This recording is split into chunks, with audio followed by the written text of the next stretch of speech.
everyone, welcome back to Questions with the Queen. As you can clearly see, my favorite heel turn moments, but also looking at it, I've got 3 slots left. So if you have not seen part 1, go take a look at it. I'll wait. Now that you have seen it, or at least know that it exists, go ahead, let's get into part 2 of the favorite heel turn moments. Yay! So since we know every viewer went back and watched the first half. Or so we hope. Exactly.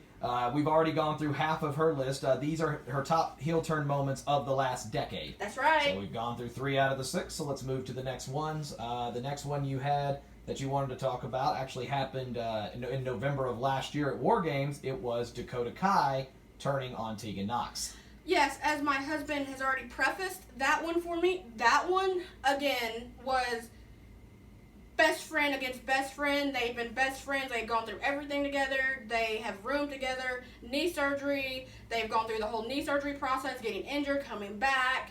You know, you feel like they're on good terms. Everything's great. And then you kind of start noticing the cracks. And I think in Dakota's mind, she felt like Tegan was kind of being the one that had all the shiniest moments. Yes, I prefaced that for a reason. And just come to find out that it looked like Dakota was being kind of sidelined by Tegan, as well as the rest of the women's NXT roster. But this one has a special place in my heart, only because Steven bought us tickets to actually go see it. War Games, which happened in November of 2019, so last year. Getting into it, we were there, of course, and it was ironic because it was supposed to be team against team. I know Dakota and Rhea and Tegan were on the same team. I believe there were a couple of others. I don't remember. You'd have to go back and look at it. Against Shayna and whoever she had on her side. Now, I'm going to go into it and saying I don't remember, but I bet my husband does. Right, Steve? Candice LeRae was their last partner. All right. Like I said, if I don't remember, go ahead and take a look at the actual video itself on YouTube. It's there. I know that Rhea was treating Dakota as kind of like the person, we don't need you, you're the weak one. We're going to go ahead and we're going to put Mia in your place, only to find out that Mia somehow got beat up before the show by a mysterious attacker. We don't know who it was, we don't know who did it. I think until this day, we still don't know. So that's a question that will be left unnamed. Now again, if we know, or if you know, let me know, because I don't think I really saw that part of it. So she was replaced with Dakota in this match for War Games. But the interesting thing is everything seemed like it was going well. Everybody was in the ring or going to the ring, was having the match. And to find out Dakota had been called to go into the match, only to see that as this was happening, she had a change of mind. She turned, and she literally turned on Tegan, like literally losing her mind, going crazy. You saw a bunch of knee shots with the cage door. You saw her pulling her arm out and hyperextending it. And it just wasn't, it was all around bad. Now, on the other side of it, you saw Shayna, who literally thought this was the most hilarious thing. You could see she was smiling. She was getting a kick out of it. I just feel like this one, we kind of saw coming, or at least I did. I don't know. Did you, Steve? I did, but you could start feeling it when Dakota felt like she was kind of being pushed to the side. And that she was being looked over. Exactly. You kind of felt it, but you didn't expect it to happen then under the circumstances of the match. Okay. Exactly what I was thinking. I would agree with everything. You kind of see that, Dakota had a face outfit, so we assumed that she was face, but you should have taken it and looked at her hair. Only heels would do their hair like that, so you kind of should have known it was coming. But to see it happen, it kind of blew my mind the way that it happened. So to me, that would be, I'd say, number 6 on my list. Now, it ultimately, of course, led to the rivalry between Dakota and Tegan over, the next several months. Both have had, fantastic runs. Dakota eventually matching up with Raquel Gonzalez. Yep. It ended up being, you asked, by the way, who was the person that did attack Mia. It was Dakota herself. Oh, yeah, it was, wasn't it? Correct. Bad memory. But ultimately, it's led to some good rivalries. Dakota recently getting an NXT Women's title match against Io back at one of the Takeovers. So, I mean, I feel like Dakota's heel run, it took a little bit of time for it to kind of get started on the tracks, but eventually it worked out, and ultimately Tegan has been now one of the faces of the women's division, probably behind, say, a Rhea Ripley or an Io Shirai. So I think both have been able to, thrive in their new environment, and Dakota has turned out to be a much more vindictive heel than I think she initially let on. Didn't we say, me and my husband were sitting here talking about, we said that we feel like Dakota is still being wasted even in her heel persona, but I think after we had that conversation, I think business for her kind of picked up a little bit when she joined up with Raquel or whatever, so... I think it's done wonders for her, but, we'll see what they can continue, and can this friendship ever be reconciled? I hope that the heel continues, but I'd like to see a friendship. If it doesn't happen, it is what it is. So we're going to roll into the next match, which would be... The next moment we wanted to talk about is one, that is now historically known as the moment the man came to pass. Becky Lynch turning on Charlotte Flair after Charlotte won the SmackDown Women's title from Carmella. Yeah, pretty much Steven has prefaced the whole match. I'm going to just kind of run through and do a couple of points to kind of add to that.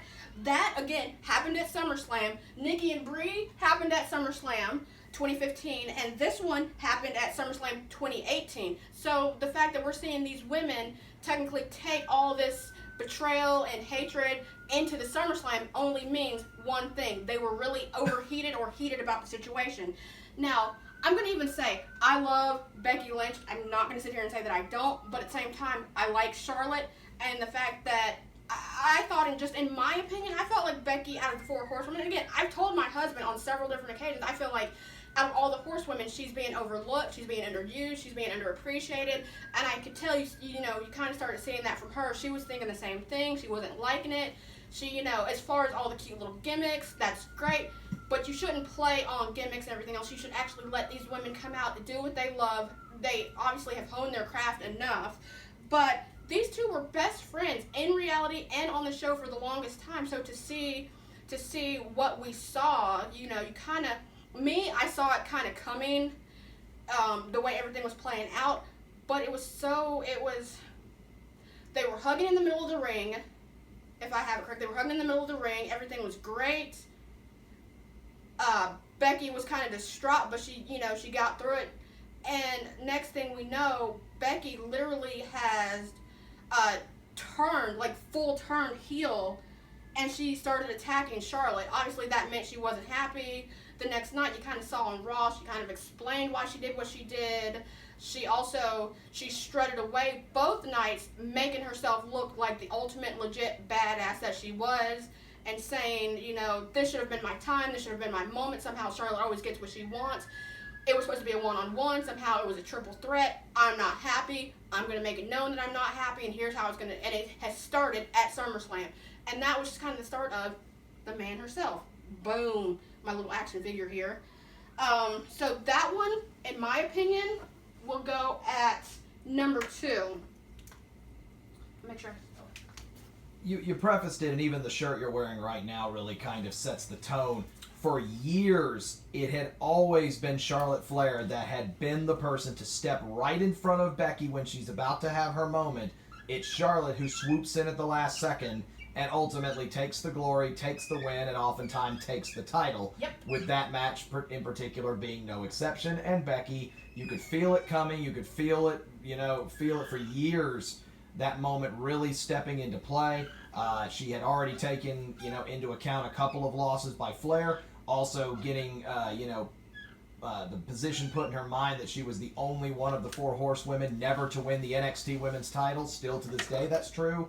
But, she finally she snapped and had enough of being in Charlotte's shadow, and ultimately made a shadow that I'm not even sure Charlotte can, stay out of the way of now, because now Becky's, probably the most over of the 4 horsewomen because of the man persona that ultimately got created over the next several months. I can tell you, I think there was an interview that was done by Charlotte herself, giving Becky finally getting the respect that she said she's owed. I didn't know she felt like this. I'm sorry. You thought you were in my shadow.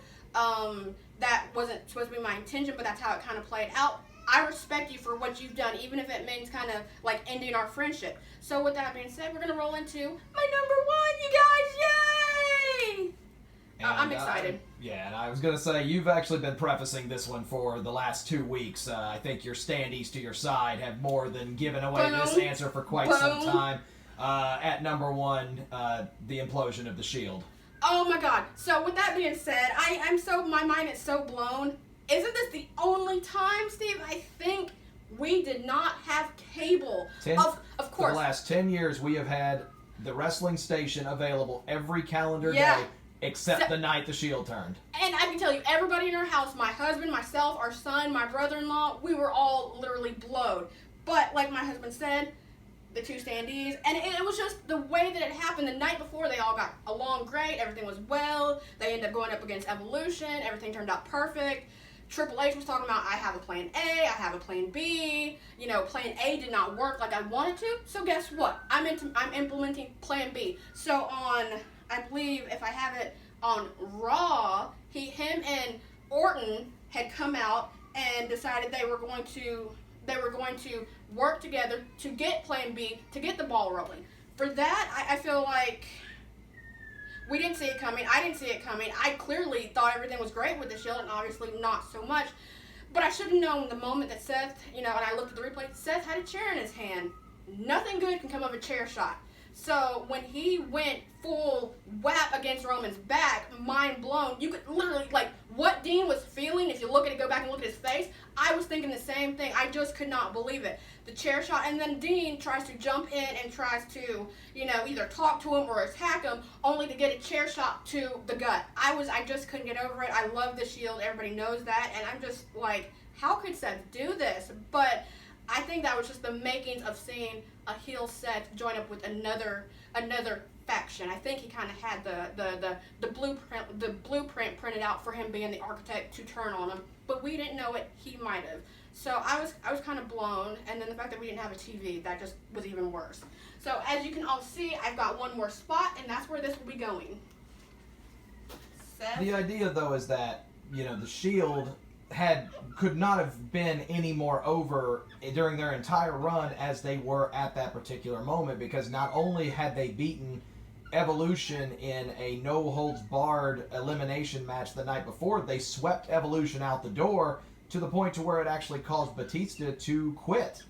So everything looked like the Shield had ultimately conquered Triple H, ultimately had been able to take Evolution out once and for all, when the reality is, knowing exactly how he is, Triple H always with plan B ready to go, and the groundwork was laid out for Seth to finally head out on his own, and it took the blood of his Shield brethren in order for him to make his move. I was just mind blown. I still can't. That one still hurts real deep. I think that one cuts real deep even now. So with that being said, now that we've gotten through all of my 6-1 and y'all have seen it, y'all let me know what were your favorite betrayals, revenge, paybacks, whatever, matches, moments. I don't care. Once this video is dropped and edited, put that in the comment section. Let me know. But before I go, do not forget, donate all of this month to Connor's Cure. It's helping kids that have cancer. As you can see, I've got on my button that my husband so kindly got me. He also got me the bracelet. And just looking at the cape, I donated $10 and they were kind enough to give me this. A little bit helps. A little bit goes a long way. Donate. And I will see you guys later. I love you all.